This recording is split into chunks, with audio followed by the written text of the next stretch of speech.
क्या आप जानते हैं, गरुड़ पुराण में एक ऐसा रहस्य बताया गया है जिसके अनुसार कुछ लोगों को संतान सुख क्यों नहीं मिलता।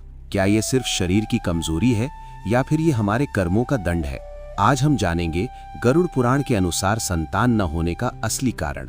गरुड़ पुराण में भगवान विष्णु ने बताया है कि मनुष्य के हर कर्म का फल उसे अवश्य मिलता है, चाहे वो इस जन्म में हो या अगले जन्म में।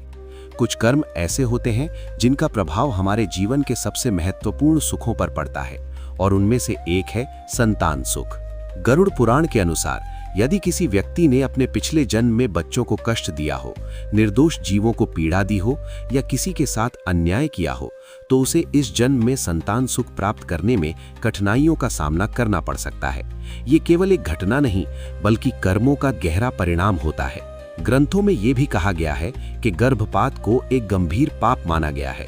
अगर कोई व्यक्ति जानबूझकर गर्भ में पल रही आत्मा को नष्ट करता है तो उसे अगले जन्म में इसका फल भुगतना पड़ सकता है। कई बार ये फल इस रूप में सामने आता है कि व्यक्ति को संतान प्राप्ति में बाधाएं आती हैं या बार बार गर्भपात की स्थिति बनती है। इसके अलावा गरुड़ पुराण में पितृदोष का भी उल्लेख मिलता है। जब हमारे पूर्वज हमसे असंतुष्ट होते हैं या हमने उनके प्रति अपने कर्तव्यों को पूरा नहीं किया होता, तब उनके आशीर्वाद की कमी हमारे जीवन में कई रुकावटें ला सकती है। संतान सुख में बाधा भी उन्हीं में से एक मानी जाती है। गरुड़ पुराण ये भी बताता है कि जो व्यक्ति अधर्म के मार्ग पर चलता है, जैसे दूसरों का हक छीनना, झूठ बोलना, छल करना या किसी का दिल दुखाना, उसे जीवन में कई प्रकार के दुखों का सामना करना पड़ता है। संतान का सुख ना मिलना भी उसी का एक परिणाम हो सकता है। एक और गहरा रहस्य ये है कि हर आत्मा का जन्म पहले से तय होता है। हर आत्मा अपने कर्मों के अनुसार ही किसी परिवार में जन्म लेती है। कई बार ऐसा भी होता है कि किसी आत्मा का उस परिवार में जन्म लेना तय ही नहीं होता या उसका समय अभी नहीं आया होता। इसलिए भी संतान प्राप्ति में देरी या रुकावट आ सकती है। लेकिन गरुड़ पुराण हमें केवल कारण ही नहीं बताता बल्कि समाधान का रास्ता भी दिखाता है।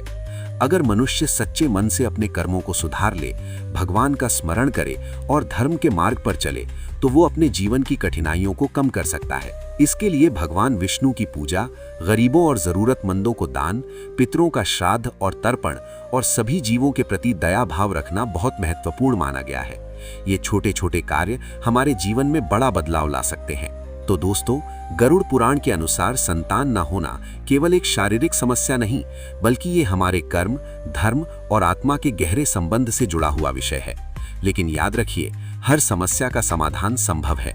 अगर आपका मन सच्चा है और आपकी आस्था अटूट है तो भगवान आपकी हर मनोकामना अवश्य पूरी करेंगे। और अंत में बस इतना याद रखिए, जीवन में जो भी मिलता है वो हमारे कर्मों का प्रतिबिंब होता है, लेकिन भगवान ने हमें एक शक्ति भी दी है अपने कर्मों को बदलने की।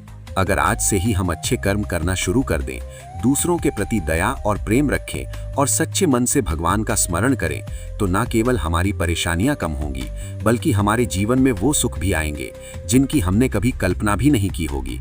इसी विश्वास के साथ अपने जीवन को सकारात्मक बनाइए और ईश्वर पर भरोसा रखिए, क्योंकि सही समय आने पर हर अधूरी इच्छा जरूर पूरी होती है। अगर आपको ये जानकारी सच में उपयोगी लगी हो तो वीडियो को लाइक जरूर करें और ऐसे ही रहस्यमयी ज्ञान के लिए चैनल को सब्सक्राइब करें, क्योंकि यहाँ आपको मिलता है वो ज्ञान जो हर किसी को नहीं पता होता।